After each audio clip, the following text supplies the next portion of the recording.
안녕하십니까. 제일교육연구소 전영건 교육채널 교육이사 성찬호입니다. 오늘은 정부가 발표한 2028 수능 개편안을 가지고 궁금증을 풀어보도록 하겠습니다. 각자 인사 부탁드리겠습니다. 예, 저부터 하죠. 예. 네. 반갑습니다. 전영건 교육채널 대표 전영건입니다. 우리 방송은 앞으로 이제 우리 학부모나 또 학생들이 교육에 대한 관심을 많이 가지는 대학 입시라든지 또 선생님들에 관한 어떤 교권 보호라든지 또는 우리 교육청에서 하는 교육 정책이라든지 이런 부분에 대해서 저희들이 진단하고 또 대안을 제시하는 그런 방송으로 앞으로 거듭날 생각을 가지고 있고, 저는 교육청에서 오랫동안 이제 교육국장도 했고 또 학교에서 교장까지 마쳤는데 이런 그 경험을 토대로 해서 앞으로 좋은 방송으로 여러분들을 또 함께 찾아뵙도록 하겠습니다. 고맙습니다. 저도 많은 기대를 하고 있습니다. 좋은 방송 부탁드리겠습니다. 네, 고맙습니다. 저 학부모 이한진이라고 합니다. 네, 앞으로 잘 12년도에 우리가 교육과정팀을 같이 이제 꾸려나간다. 아마 전국에서 교육과정을 아마 선도하고 있지 않나 이런 생각이 들고, 그때 아마 우리 성찬호 우리 이사님은 대단한 열정을 갖고 아마 그때 업무에 임했는데, 그때 생각나는 게 고교 계절학기제라든지 또 썸머 윈터스쿨 이런 것들이 현재 고교 학점제의 어떤 밑거름이 되지 않았나 이런 생각이 들고, 지금도 시행하고 있는 걸로 알고 있거든요. 이 장수이면 굉장히 인기 프로그램입니다. 그 당시에 이제 그 썸머 윈터스쿨, 사실 타시도에서는 이제 제대로 안 했던 그런 프로그램이었거든요. 네. 이런 걸 통해서 이제 진로에 관련돼서 학생들이 별도로 이수했다는 이런 것들이 아마 수시 모집에서 대학에서 좋은 반응을 보였고, 아마 대학 입시에 좋은 결과를 가져왔다고 제 얘기를 듣고 있습니다. 맞습니다. 아무튼 우리 자료는 다음에 좀 천천히 하죠. 천천히 하도록 그다음부터 진행을 하시죠. 네, 그러면 첫 방송의 주제인 2028 수능 개편안에 대해서 살펴보겠는데요. 무엇이 가장 많이 바뀌었는지 전 대표님께서 좀 한번 자세히 설명해 주시면 감사하겠습니다. 지난달이죠. 지난달 10월 10일 아마 교육부에서 2028학년도 대학 입시 제도 개편안을 발표했습니다. 어디까지나 시한이기 때문에 또 바뀔 수도 있습니다. 그래서 12월 말이나 아니면은 내년 1월 중으로 아마 최종안이 나오는 걸로 알고 있는데, 크게 두 가지입니다. 수능에서는 지금 학생들이 선택형 수능이라 볼 수 있거든요. 문과 학생들이 선택하는 과목, 또 이과 학생들이 선택하는 과목, 또는 이과 학생들이 자기가 가고자 하는 대학에서 요구하는 과목을 선택하는 이런 선택 수능에서 2028학년도는 모든 학생이 동일한, 다시 얘기하면 문이과 구분 없이 똑같은 과목을 응시한다고 보면 되죠. 한마디로 얘기하면 통합형 수능이라고 우리가 이름을 짓는 게 좋겠습니다. 또 하나는 뭐냐면은 학교 내신입니다. 현재는 학교 내신이 9등급제로 되어 있는데 이게 5등급제로 완화됩니다. 그래서 크게 두 가지로 수능은 통합형 수능, 그 다음에 학교 내신은 5등급 체제로 완화, 이렇게 두 가지로 보시면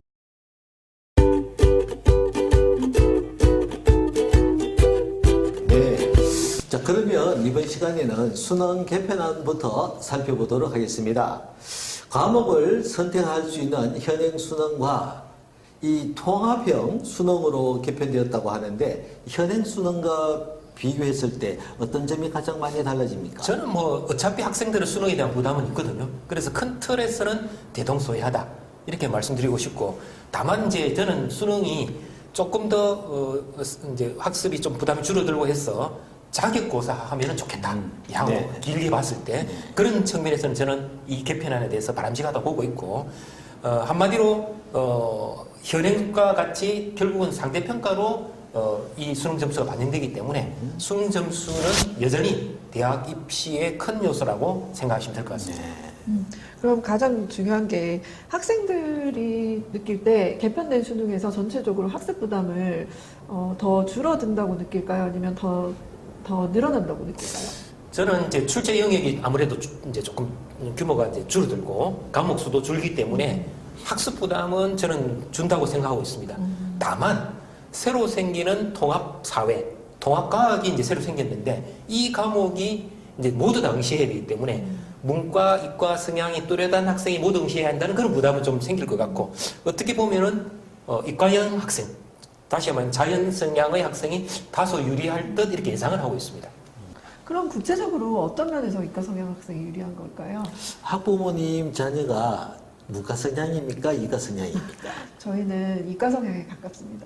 네. 다행이네요. 그 사실 이과 성향 학생들이 유리하다고 하는 이유는 수학이 대수, 확률과 통계, 미적분, 일과 같은 3개 과목을 공통적으로 치르게 됩니다. 그 자연히 수학 과목에서 이과 성향이 강한 학생이 성적이 좀 더 잘 나올 수 있겠고요. 통합과학의 경우도 아무래도 이과 성향 학생들의 이 점수가 좀 더 잘 나오기 때문에 일반적으로 이과 학생이 좀 유리하다고 이야기하는 경향이 있습니다. 이사님, 저는 조금 다른 생각을 하고 있는데, 네. 우리가 1학년 때 이수를 하고 이제 2학년으로 진급하게 되면 이제 과목을 선택하잖아요. 그렇죠. 그때 주로 1학년 때 성적 우수한 학생들이 과학, 수학을 많이 선택하게 되어 있죠. 그렇죠. 그리고 특히 자연계열, 공학계열 이쪽을 선택을 우수한 학생들이 많이 하게 됩니다. 결국은 성적이 우수한 학생들이 당초부터 1학년 때부터 우수한 학생들이 2학년 때 가서 이과 쪽으로 많이 쏠린다고 보시면 될 것 그렇죠. 같습니다. 네. 그러면 지금 개편된 수능에서 탐구 영역에서 사탐, 과탐 선택 과목은 없어지고 통합사회 1, 2, 통합과학 1, 2 이렇게 새로운 과목을 모두 응시하게 되는데 이 부분에서 교육 전문가이신 성찬우 이사님께서 그 어떤 과목인지 구체적으로 설명 좀 부탁드리겠습니다. 네, 고1에 편성되는 이 통합과학, 통합사회의 경우는 현재는 2015 교육과정이 적용되고 있고요. 현 중학교 2학년 학생이 고등학교를 진학하게 되면은 2022 교육과정이 적용되게 됩니다. 이 2022 개정 교육과정에서는 통합사회 1, 2, 통합과학 1, 2 과목이 적용이 되고 학생들이 이수하게 됩니다. 내용은 현행 통합사회, 통합과학의 내용과 대동소이하고요. 특히 중요한 것은 중학교 사회과학 내용과 연계되어 있기 때문에 이 융합적 내용으로도 구성되어 있기 때문에 중학교 때 학습을 열심히 하고 내용을 철저하게 이해해 두는 것이 많은 도움이 될 것으로 생각이 됩니다. 통합사회, 통합과학은 사실은 2015 개정교육과정 때 새로 나온 과목이죠. 그죠? 네. 거기 보면은, 내용이 굉장히 이제 탐구할 수 있는 이런 영역들로 기존 교과서와는 조금 차별화된 교과서로 구성되어 있는 걸 알고 있거든요. 많이 차이가 납니다. 그래서 선생님 입장에서 보면은 이제 프로젝트 수업이라든지 또 토론 수업, 문제 해결 중심 수업 이런 수업을 할 수 있는 그런 이제 과목으로 교과서 구성되어 있기 때문에 어쩌면은 단순한 지식 습득보다는 아이들의 창의적이고 또 융합적이고 탐구적인 그런 역량을 기르는데 도움이 되는 그런 과목이라고 봅니다. 그러면 학부모 입장으로서 지금 중학생들이 처음 배우게 되는 통합과학이나 통합사회를 뭐 잘할 수 있는 어떤 꿀팁은 없을까요? 사실은 교과서가 좀 재미있게 구성이 돼 있어요. 왜냐하면 아이들의 이제 사회나 과학 쪽에 좀 호기심을 유발할 수 있는 그런 내용들이 많이 들어있고 하기 때문에 제가 생각할 때는 교과서를 좀 구할 수 있으면은 독서하듯이 이런 것을 한번 읽어보는 게 도움이 될 것 같고 조금 더 나아가서 조금 확장적 사고를 할 수 있도록 그렇죠. 인터넷이나 또는 관련 도서 이런 것들을 조금 독서라든지 이런 것들을 네. 조금 더 해주면은 아마 고등학교 가서 이 통합사회, 통합과학 공부를 하는데 아마 도움이 될 것 같습니다. 특히 이 고등학교 통합사회, 통합과학이 중학교와 연계되어 있거든요. 네. 그러니까 중학교 때부터 좀 더 적극적이고 자기 주도적으로 학습을 하고 좀 확장적으로 내용을 파고들고 자기 진로에 맞는 부분에 좀 더 초점을 맞추면서 학습을 하면은 이 향후에 고등학교 진학한 후에도 이 특히 수업 시간에 활동을 좀 많이 해야 됩니다. 아무튼 교육부에서 발표한 내용을 한번 살펴보면은 이 통합사회와 통합과학이 이 과목이 지식 암기주의 어떤 평가에서 사회과학 전반을 다루는 논리적 어떤 사고 역량, 또 하나는 이제 융합 평가 이런 쪽으로 개선을 해서 수능의 어떤 변별력을 유지한다고 되어 있거든요. 그런 측면에서 보면은 통합과학과 통합사회도 우리가 무시해서는 안 된다. 그래서 이런 이 두 과목에 대해서도 조금 더 깊게 관심을 가지는 게 좋겠다는 생각이 듭니다.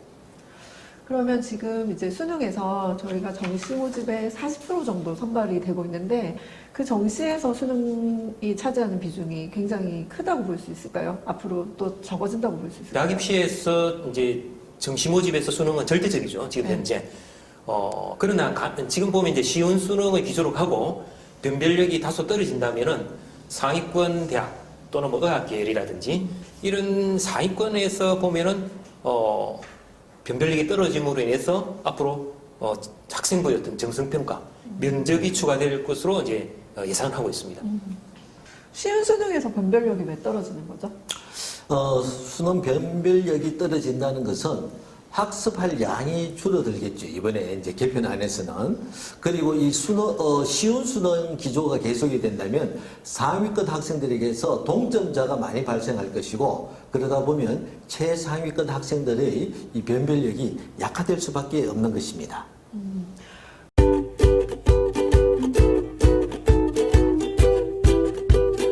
그러면 수시 모집에서도 수능을 최저 등급으로 활용하고 있는데 수시 모집에서도 마찬가지로 수능 영역은 중요하다고 볼 수 있을까요? 그렇죠.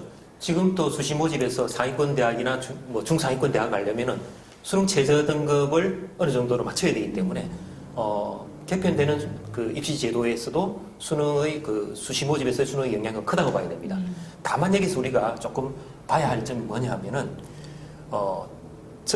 예를 들어 공과대학 경시할 학생은 그 대학에서 보면은 기하를 선택했느냐 수능에 또는 물리투를 선택했느냐 이렇게 선택 수능이 있었기 때문에 그걸로 그 학생들을 평가했다는 거죠. 그런데 이 선택 과목이 이제 없어지고 통합과학으로 이렇게 하다 보니까 이 학생을 제대로 평가할 수 없다는 그런 문제가 있는 거죠.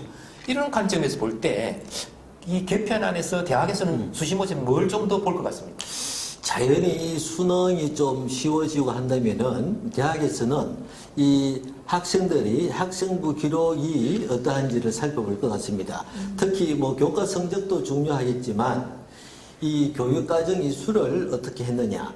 일반 학생들과 동일하게 이 교육과정을 이수한 학생보다는 추가적으로 좀 이수한 과목이 있다든지 자신의 진로와 선택 과목이 좀 더 밀접하게 연결되는, 예를 들면은 항공우주과에 진학하겠다는 학생의 경우는 지구과학에서도 특히 행성과학이라든지 이런 선택 과목이 교육과정에서 이수가 되었는지 이런 부분에서 가산점도 줄 것이고요. 그래서 내신 성적뿐만이 아니라 이런 과목을 이수했는가가 입학사정관에게도 굉장히 중요하거든요.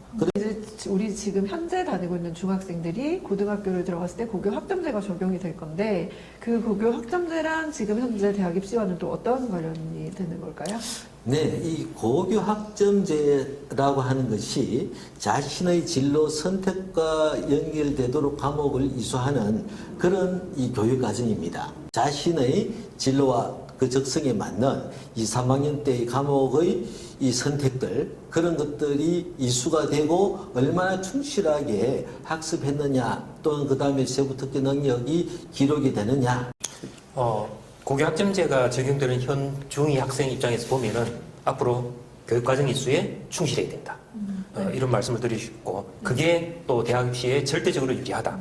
즉 진로 진학 맞춤형 교육과정 이수 여부, 또 학교 내신 교과 성적 여부 이런 것들이 앞으로는 더 중요한 요소로 될 가능성이 높다. 이렇게 보시면 될 것 같습니다. 그러면 지금 이제 현재 중학교 2학년 학생들이 개편되는 수능에 맞춰서 특별히 뭐 준비할 게 있다면 뭐 추천해 주실 게 있을까요? 뭐 중학생이 지금 수능 준비를 할 수 없을 거고 제가 보기에는 수능에 대한 학습 부담은 다소 줄어들었으니까 제 생각에 중학교 생활을 일단 충실히 할 필요가 있다. 그리고 앞서 통합사회와 통합과학에 대한 이제 말씀을 드렸는데 그 과목에 대해서 조금 더 관심을 갖고 있으면 좋겠다. 그렇게 해서 중학교 때는 통합사회, 통합과학에 조금 관심 기울이고 중학교 생활 전체를 좀 충실하게 하고 또 진로에 좀 더 관심을 기울여주면 좋겠다. 이런 말씀을 드리고 싶습니다. 뭐 정리하면 뭐 어쨌든 2028년 수능에서 수능에 대한 부담은 살짝 줄어드니까 현재 지금 학교 생활을 충실히만 하면 좀 더 좋을 거다 이렇게 생각하시는 그렇죠. 건가요? 그러니까 이제 아까 고교학점제도 설명을 하셨는데 아무튼 교육과정을 충실히 하려면은 진로도 조기에 결정하는 게 좋고 또 새로 생기는 통합사회 통합과학에 대한 관심을 조금 가지고 그 다음에 현재 중학교 생활을 충실히 해주는 게 오히려 다음에 고등학교 가서 학습을 원만하게 하고 대학 입시에 도움이 될 듯 합니다.